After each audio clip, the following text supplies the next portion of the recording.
ভবানীপুরটাকে পুরো আউটসাইডার বা বহিরাগততে ভরিয়ে দেওয়া হচ্ছে, তাই নাকি? এইরকম কাজকর্ম চলছে? মুখ্যমন্ত্রী মমতা বন্দ্যোপাধ্যায় নিজের কেন্দ্রে এরকম করা হচ্ছে? দেখুন, মুখ্যমন্ত্রী এই যে কথাটা বলেছেন যে ভবানীপুরকে বহিরাগততে ভরিয়ে দেওয়া হচ্ছে, এইটা কিন্তু ওনার দুম করে বলে দেওয়া একটা আজে বাজে কথা নয়। এর মাধ্যমে এই ইঙ্গিতটাও কিন্তু সামনে উঠে আসে যে নিজের কেন্দ্র থেকে আগামী নির্বাচনে তিনি নিজেই কিন্তু লড়াইটা করতে চলেছেন, এবং সেটা অত্যন্ত গুরুত্বপূর্ণ এবং তাৎপর্যপূর্ণ হবে 2026-এর বিধানসভা নির্বাচনের লড়াইতে। আপনারা সকলেই জানেন তার কারণ 2021-এ মমতা বন্দ্যোপাধ্যায় কিন্তু ভবানীপুরে দাঁড়াননি, তিনি নির্বাচনে লড়াই করতে গিয়েছিলেন নন্দীগ্রামে, এবং সেখানে শুভেন্দু অধিকারীর কাছে তিনি পরাজিত হন। কিন্তু মুখ্যমন্ত্রী থাকার জন্য তাকে তো বিধায়ক হতে হবে, অতএব নির্বাচনের ফলাফল বেরোনোর পর 6 মাসের মধ্যে কোথাও একটা থেকে তাকে জিতে বিধায়ক হয়ে আসতে হবে, এবং সেই কারণে তিনি উপনির্বাচনে আবার লড়াই করতে চলে যান ভবানীপুরে।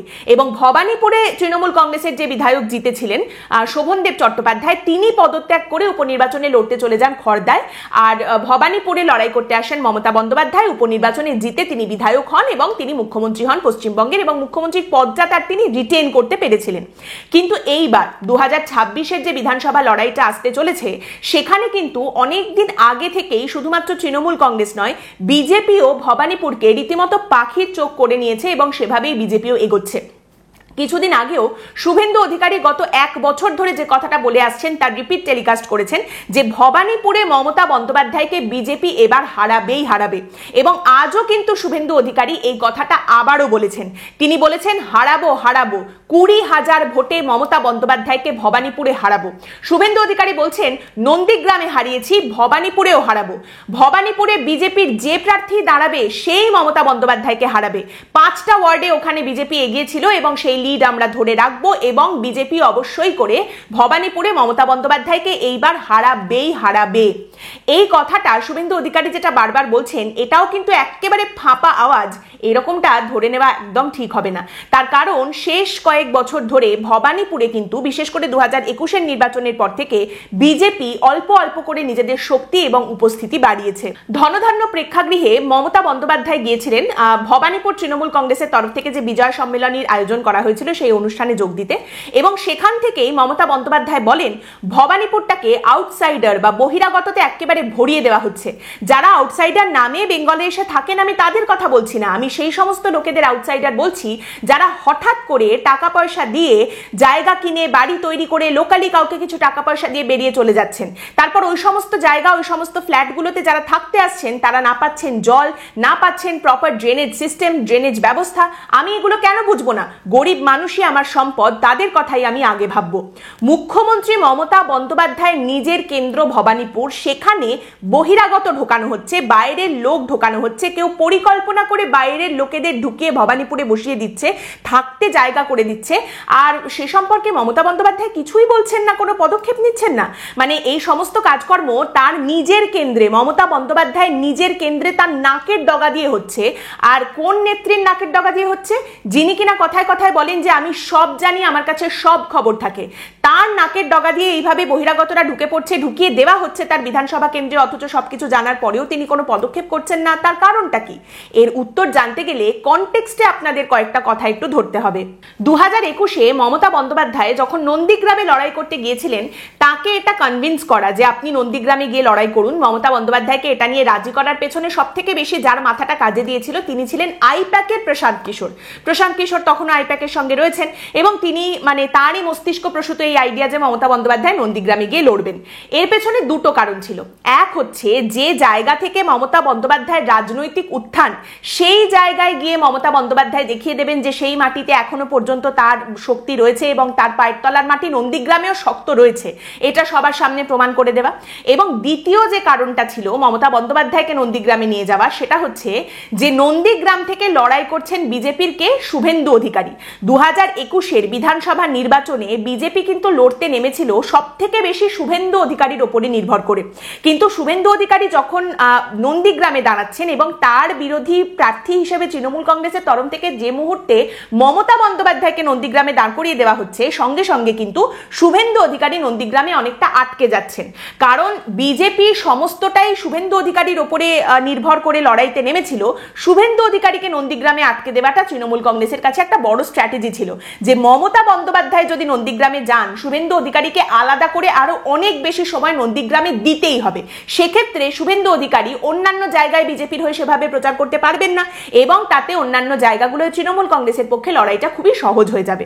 এবং এইটা করা হয়েছিল তৃণমূল কংগ্রেসের তরফ থেকে বটেই। এই রাজনৈতিক চালটা তারা ছেড়েছিল, শুভেন্দু অধিকারীকে খানিকটা আটকানোও গিয়েছিল, কিন্তু এর একটা বড়সড় দাম দিতে হয়েছিল এইভাবে যে নির্বাচনের ফলাফল বেরোনোর পর দেখা গিয়েছিল শুভেন্দু অধিকারীর কাছে মমতা বন্দ্যোপাধ্যায় পরাজিত হয়েছেন।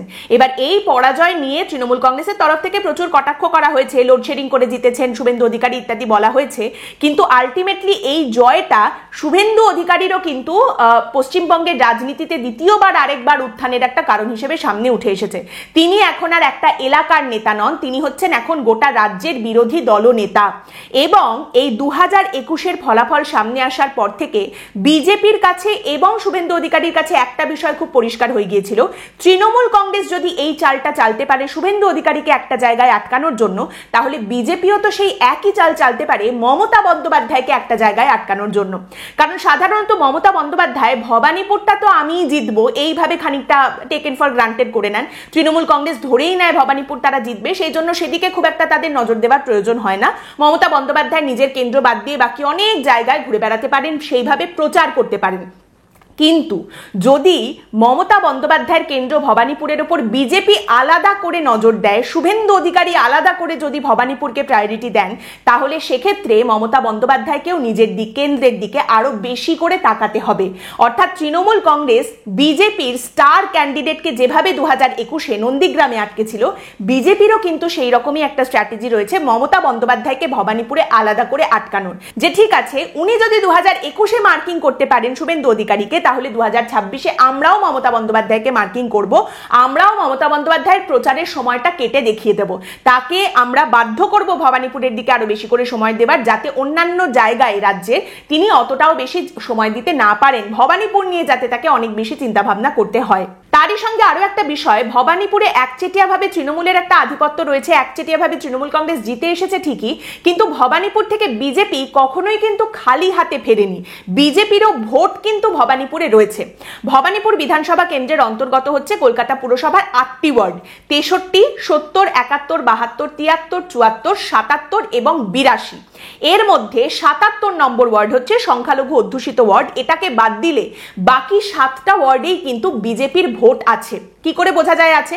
2024-এর লোকসভা নির্বাচনের ফলাফল আপনি যদি দেখেন, গত বছর যে লোকসভা নির্বাচন হয়েছে সেখানে অবশ্যই এখান থেকে তৃণমূল কংগ্রেসের প্রার্থী মালা রায় তিনি জিতেছেন, কিন্তু সেই 2024-এর লোকসভা নির্বাচনে দেখা গেছে ভবানীপুরের 8টা ওয়ার্ডের মধ্যে মাত্র 3টে ওয়ার্ডে তৃণমূল কংগ্রেস এগিয়ে রয়েছে, বাকি 5টা ওয়ার্ডেই কিন্তু এগিয়ে ছিল বিজেপি।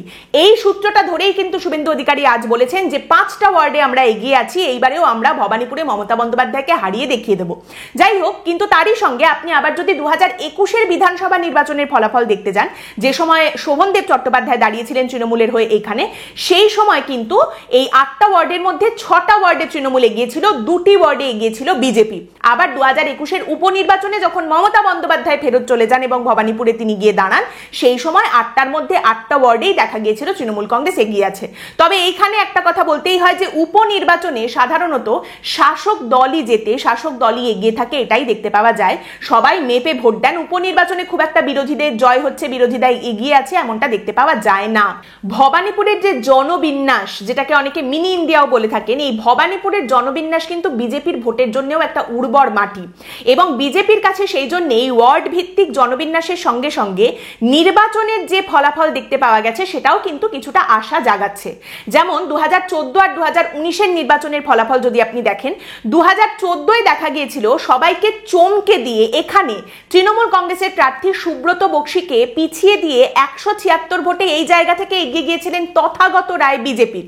এবং তার থেকেও বড় কথা, যে কারণে সবাই চমকে গিয়েছিলেন 2014-তে, সেটা হচ্ছে মুখ্যমন্ত্রী মমতা বন্দ্যোপাধ্যায়ের নিজের ওয়ার্ড 73 নম্বর ওয়ার্ড, সেইখানে বিজেপি এগিয়ে গিয়েছিল।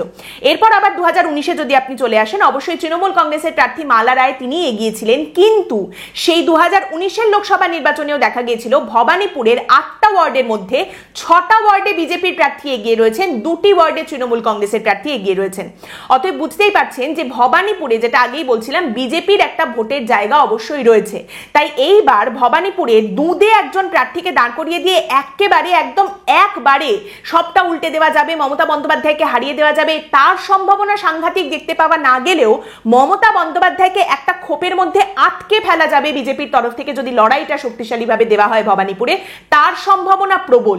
মজার বিষয় হচ্ছে শুভেন্দু অধিকারী নিজে ভবানীপুরে প্রার্থী হয়ে দাঁড়াবেন কিনা বিজেপির তরফ থেকে সেটা কিন্তু এখনো পর্যন্ত নিশ্চিত নয়। তিনি নন্দীগ্রামে হয়তো দাঁড়াবেন এবং তার সঙ্গে হতে পারে যে তিনি দুটো জায়গাতেই দাঁড়ালেন, ভবানীপুর নন্দীগ্রাম দুটো জায়গাতেই প্রার্থী হলেন, সেটাও হতে পারেন। কিন্তু যাই হোক না কেন, তৃণমূল কংগ্রেসও অবশ্যই করে তাদের ব্যাকআপ প্ল্যান তো রেডি করেই রেখেছেন। তৃণমূল কংগ্রেসের জন্য নন্দীগ্রামের লড়াইটাও কিন্তু এবারে প্রেস্টিজ ইস্যু। যেখানে মমতা বন্দ্যোপাধ্যায় হেরে গেছেন সেই জায়গা তৃণমূল কংগ্রেসকে ফিরে পেতেই হবে, সেই হারানো জমি তাদের উদ্ধার করতেই হবে, সেই জায়গায় তৃণমূল কংগ্রেসকে এবার জিতে দেখিয়ে দিতে হবে, এইরকম একটা চ্যালেঞ্জ এবং মনোভাব কিন্তু তৃণমূলের তরফ থেকেও রয়েছে।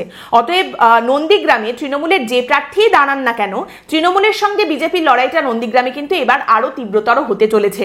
এবার নন্দীগ্রামে মমতা ভার্সেস শুভেন্দু এই লড়াইটা হয়তো দেখতে পাওয়া যাবে না, কিন্তু সেটা দেখতে পাওয়ার একটা সম্ভাবনা ভবানীপুরে রয়েছে যদি শুভেন্দু অধিকারী দুটো এলাকাতেই দাঁড়ান, দুটো জায়গাতেই প্রার্থী হিসেবে দাঁড়ান। তারই সঙ্গে আরেকটা ইন্টারেস্টিং বিষয় হচ্ছে, আপনারা জানেন যে মমতা বন্দ্যোপাধ্যায়ের এবারের যে হাতিয়ার নির্বাচনে নামার, সেটা হচ্ছে বাঙালি অবাঙালি তরজা, খানিকটা বাঙালি বহিরাগত তরজা, বাঙালি অস্মিতা অবাঙালিটা নষ্ট করার চেষ্টা করছেন, বিজেপি বহিরাগত অবাঙালি, এই ব্যাপারটাকে তিনি আরো বেশি করে সামনে তুলে ধরছেন।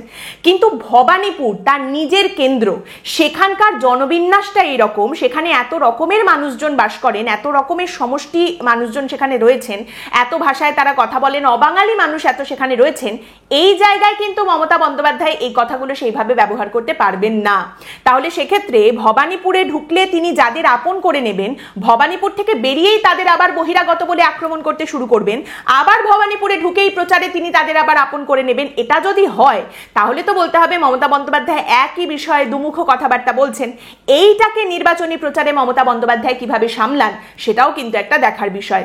আরেকটা বিষয় হচ্ছে, আপনি যদি পাশাপাশি দুটো বিধানসভা এলাকাকে রাখেন, একদিকে নন্দীগ্রাম আরেকদিকে ভবানীপুর, একদিকে নন্দীগ্রাম সেটা একটি জেলার একটি কেন্দ্র এবং সেখানে আপনি সরকারের সদিচ্ছা কতটা দেখতে পাবেন, উন্নয়ন পরিকাঠামো কতটা গিয়ে পৌঁছেছে, সরকার কতটা পরিষেবা দিতে সেখানে উৎসুক, কতটা সেখানে যেতে পারছে, বিরোধী দলনেতার কতটা জায়গা রয়েছে, কতটা ক্ষমতা, সেটা সীমিত কিনা, সেখানকার উন্নয়ন তিনি কেমন করে করেছেন, এই সমস্ত কিছু নিয়ে প্রশ্নের জায়গা ডেফিনেটলি রয়েছে। এ নিয়ে আরো প্রশ্ন তরজা সবকিছুই থাকবে।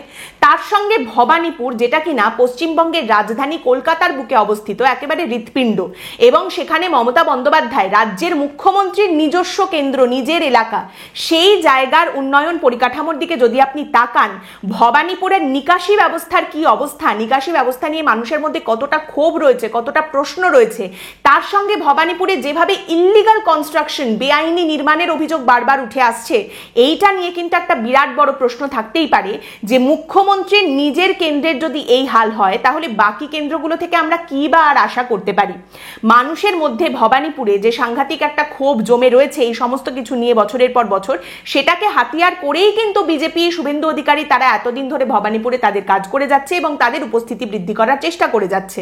অন্যদিকে আগেই বললাম ভবানীপুরের জনবিন্যাস, সেটাও কিন্তু বিজেপির জন্য একটা বেনিফিট বা বিজেপির ক্ষেত্রে একটা ভালো সমর্থনের জায়গা তৈরি করতে পারে ভবানীপুরে। এখন দেখার বিষয় দুটো, এক, বিজেপি ভবানীপুরে কঠিন লড়াই দিতে পারে কিনা এবং কোনো অঘটন ঘটে গেলেও যেতে পারে কিনা, সেরকম কিছু দেখতে পাওয়া যায় কিনা। আর দ্বিতীয় বিষয় হচ্ছে, অঘটন যদি নাও বা ঘটে, বিজেপির তরফ থেকে যদি শক্তিশালী প্রতিপক্ষ ভবানীপুরে দেওয়া হয় এবং সেই রকম লড়াই ভবানীপুরে যদি বিজেপির তরফ থেকে দেওয়া হয়, তাহলে মমতা বন্দ্যোপাধ্যায়কে ভবানীপুরে আটকে ফেলার কিন্তু যথেষ্ট সম্ভাবনা দেখতে পাওয়া যাচ্ছে এবং সেই চেষ্টা অবশ্যই বিজেপির তরফ থেকে করা হচ্ছে।